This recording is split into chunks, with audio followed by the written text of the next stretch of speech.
Muy buenos días para todos. Vamos a iniciar esta explicación respecto a las analogías en el diseño, que es el tema que corresponde a la actual guía que vamos a desarrollar para el aprendizaje en casa. Entonces vamos a tener en cuenta estos dos conceptos. El de analogía, por una parte, si buscamos la definición de analogía, quiere decir que es un término que relaciona una serie de semejanzas entre cosas diferentes, es decir, entre cosas que no necesariamente son iguales, de categorías iguales, pero busca relacionar elementos en común. Y por otra parte, el diseño se refiere a la actividad mediante la cual a partir de bocetos, dibujos, esquemas, se exterioriza una idea y esa idea, digamos, tiene relación con algo concreto, con algo particular que se quiere construir, que se quiere materializar. Por eso precisamente, digamos, hay campos como el diseño gráfico, el diseño industrial, que toman esa actividad de dibujar algo que tenemos en la mente para posibilitar alguna construcción posterior. Entonces vamos a tener presentes esos dos conceptos de analogía y de diseño. Por una parte, entonces vamos a recordar que lo natural está relacionado con aquellos elementos que no han tenido intervención por parte de los seres humanos, aquellos elementos de la naturaleza, tales como rocas, fuentes hídricas, minerales, plantas y demás elementos que no han tenido una intervención humana. Y por otra parte, vamos a tener lo artificial como aquellos elementos que han sido construidos, que han sido materializados a partir de la acción de los seres humanos. Entonces, por ejemplo, aquí tenemos un grupo de medios de transporte, de elementos, digamos, tecnológicos artificiales que han sido desarrollados por los seres humanos.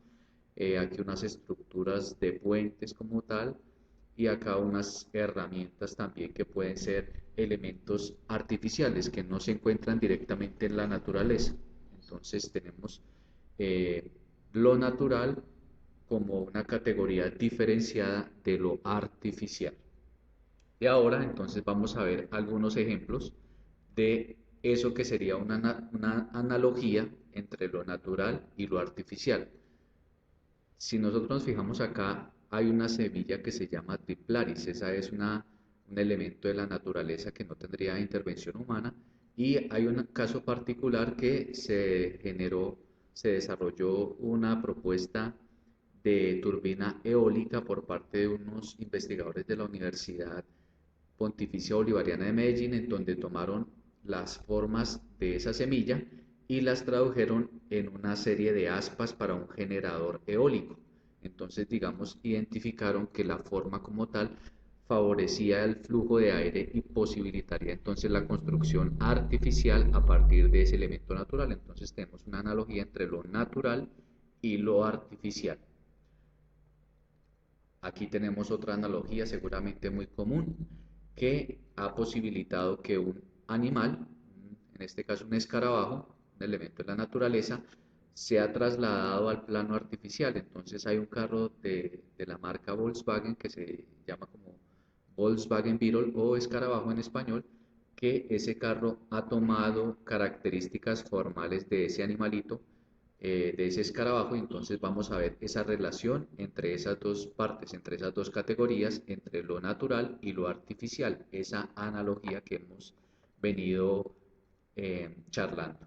Acá tenemos otra también, los que han ido al Jardín Botánico en Bogotá se han dado cuenta que hay unas estructuras que hacen la analogía a unos árboles. Entonces el árbol es el elemento natural, la estructura como tal, el elemento artificial sobre el cual se ha dado esa analogía. Acá tenemos, por ejemplo, una orquídea, una flor muy conocida y que esa flor, su forma y sus características han posibilitado también una analogía hacia una estructura del Jardín Botánico de Medellín. Por último, vamos entonces a revisar un ejemplo, el ejemplo que está en la guía, respecto a lo que se tendría que hacer para la actividad. Entonces, cada estudiante va a elegir un elemento natural, una imagen de un elemento natural, en este caso un elemento puede ser un nido de pájaro que se ha elegido, ¿cierto? Puede ser cualquiera que decidan ustedes respecto a su forma, su estructura, sus características, y a partir de esa imagen van a pensar en qué cosa artificial, qué elemento artificial se podría desarrollar. Entonces, a partir de ese elemento, van a hacer un dibujo de un boceto de un producto, de un diseño. Entonces, por ejemplo, aquí tenemos dos diferentes dibujos con base en esa analogía que se hace respecto al nido. Entonces, resulta que en Pekín se construyó un estadio, el Estadio Nacional de Pekín, y ese estadio está construido, su diseño se basó en la analogía que se hace en el nido de pájaro. Entonces, los dibujos preliminares que se pudieron haber dado frente a ese desarrollo pudieron haber sido esos esquemas, esos dibujos sencillos que ustedes identifican ahí y que de alguna manera serían los que se darían en la actividad. Entonces, ustedes primero eligen una imagen de un elemento natural que ustedes quisieran, realizan unos dibujos, unos bocetos de cómo se imaginarían esa analogía de ese producto. Puede ser algún objeto cotidiano, una herramienta, un vehículo, una estructura o cualquier otra cosa artificial, como lo hemos visto. Y digamos, ese sería el ejercicio, hacer dos actividades de analogías con dos elementos naturales. Entonces, con un elemento natural hacen los dibujos, con otro elemento natural hacen los dibujos, y esos son los que están estipulados en la guía, que se incluirían en la presentación en cada diapositiva, como se estaría mencionando en el apartado de actividad. Ahí está, digamos, cada diapositiva, que sería lo que se tendría que incluir. Básicamente sería la imagen que elegirían del elemento natural. Dos elementos naturales serían en este caso, y los dibujos de esos diseños que se imaginarían como objetos artificiales. Con esto entonces terminamos la explicación de esta actividad. Un feliz día para todos.